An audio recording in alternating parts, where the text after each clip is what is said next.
Perang di Timur Tengah antara Amerika Serikat Israel terhadap Iran menekan ekonomi global, tak terkecuali Indonesia. Ketegangan di Selat Hormuz membuat Indonesia harus makin kerja keras mengantisipasi krisis ekonomi dan energi. Mendesak adanya kebijakan pemerintah yang menyatukan kebijakan moneter, fiskal, dan ketahanan energi. Inilah catatan Kompas TV, rupiah tertekan, pemerintah BI harus kompak.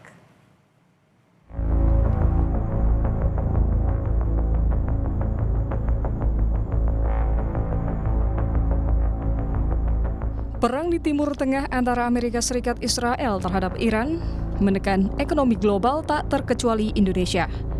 Bank Sentral mengambil langkah strategis untuk memperkuat stabilisasi nilai tukar rupiah.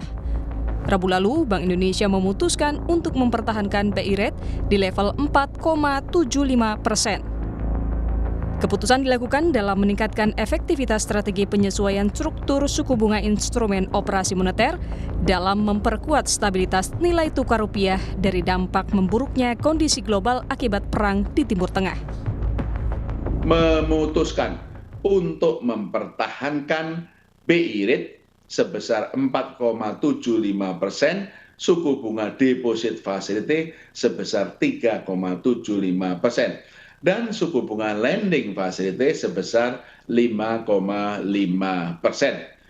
Keputusan ini masih konsisten dengan upaya meningkatkan efektivitas strategi penyesuaian struktur suku bunga instrumen operasi moneter dalam memperkuat stabilisasi nilai tukar rupiah dari dampak memburuknya kondisi perekonomian global akibat perang di Timur Tengah. Kedepan, BI siap menempuh penguatan lebih lanjut kebijakan moneter yang diperlukan untuk mempertahankan stabilitas nilai tukar rupiah dan menjaga inflasi. Sementara itu, ketahanan ekonomi Indonesia optimis terjaga. Hal itu disampaikan Menteri Keuangan Purbaya Yudi Sadewa. Purbaya menegaskan ekonomi Indonesia tetap menunjukkan kinerja yang relatif kuat dibandingkan negara lain, terutama daya tahan terhadap guncangan energi global. Laporan JP Morgan Asset Management menyebutkan Indonesia berada di peringkat kedua dunia. Meski demikian, Purbaya tak menampik RI tengah dalam kondisi survival mode. Kita di atas semua negara, stabilitas kita di atas Australia, kita di atas Korea Selatan, bahkan di atas Jepang kalau saya nggak salah. Cuman nggak bisa dipublish itu. Untung ada JP Morgan yang itu untuk mengimbangi. Tapi laporan JP Morgan itu bukan satu-satunya lembaga yang melihat kondisi kita. ADB juga sama. Kita nggak ada ruang atau nggak ada luxury untuk bermain-main lagi dengan segala peluang yang kita bisa buat. Kalau pajaknya main-main, hancur kita kira-kira gitu. Kalau programnya main-main, kita akan digiling bangsa lain. Jadi kita survival mode. Kontribusi domestic demand terhadap perekonomian kita 90%. Yang 10% globalnya. Jadi saya bukannya belaga nggak peduli sama asing, peduli tapi kan kita nggak bisa apa-apa. Emang kita bisa berhentiin perang itu? Selain kebijakan untuk menghadapi ketidakpastian, perilaku masyarakat juga memengaruhi ekonomi.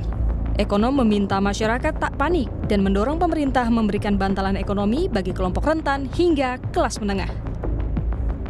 Kondisi Indonesia yang survival mode ini, kita sebagai masyarakat ya relatively harus tetap kalem ya. Jangan panik ya, jangan panik buying, jangan panik menarik uang gitu ya. Sehingga nanti akan terjadi krisis. Nah, dari sisi pemerintah ini yang harus dilakukan adalah memberikan bantalan-bantalan ya ekonomi. Artinya yang masyarakat kelompok masyarakat yang terdampak ini kan tidak hanya kelas yang berpendapatan rendah saja gitu, tetapi juga kelas menengah juga gitu. Ketahanan ekonomi Indonesia ditopang domestik. Pemerintah didorong untuk melakukan percepatan belanja dan memberikan stimulus bagi masyarakat. Yang juga penting, program perlindungan sosial hingga kontribusi investasi tumbuh sebagai pendorong utama pertumbuhan nasional. Tim Liputan, Kompas TV.